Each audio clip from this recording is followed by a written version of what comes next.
Hey, it's Lauren from Radioworld, and I want to give you guys some tips today on how to select a bow mount trolling motor for your boat.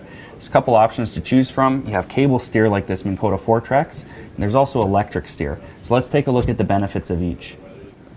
So here what we have is a cable steer motor. These will be like Minn Kota Fortrexes, Maxims, Edge, or the MotorGuide Xi5 trolling motors. So the benefit to these ones is you have a direct link between your foot pedal and turning the motor. So it's very, very quick. That's why these are the choice of most bass fishermen. When they're maneuvering around shallow cover, they can move very quickly. They also have very durable mounts, so when you're running in rough water, they keep the motor very well secured to the bow of the boat. The downside to them is you always have to have your foot on the pedal in order to keep it going straight or the direction you want to have it headed. In rough water, you'll get torque steer on the bottom of that motor, and if you don't have your foot on the pedal, that thing will be moving all over the place. So with electric steer models like we have with the Minn Kota Terrova or Power Drive or the MotorGuide Xi5, what you're going to have is, rather than cable steer, it's all fly-by-wire. So there's an electrical signal sent from you pushing on the pedal to turn the motor. So that can turn a little bit slower. There is a delay in that. The benefit to that, however, is it allows the motor to control itself much easier when you're using features like the iPilot, which will allow you to spot lock right on a spot and anchor on that spot.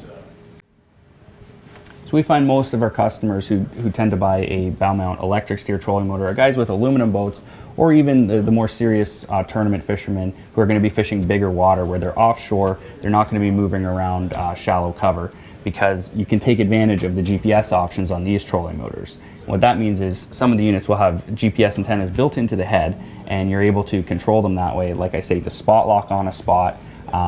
If you have for instance, a Humminbird unit and iPilot link on your Terrova, you're actually able to connect to your Humminbird unit and all the waypoints you have stored on there, then you can send to the trolling motor and it can take you from waypoint to waypoint.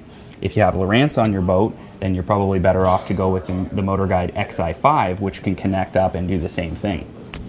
They also have remote controls in various sizes to allow you to make all your controls from a remote rather than the foot pedal.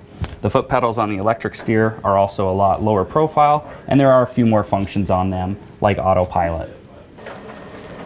So one thing you want to definitely get if you have an electric steer trolling motor is a transducer built into the foot, because with the electric steers, they slide up through the mount. You're not able to zip tie your cable to the shaft of the trolling motor. So no matter what you choose, electric steer or cable steer, they both have their applications. So it really just comes down to A, what type of fishing you're doing and what you want to accomplish, and then B, also with the connectivity of your electronics, what brand you have on board. So if you have any further questions, by all means email us through our website at radioworld.ca to take a look at all the trolling motor products we have. You can also view them there, or drop by the store for more information.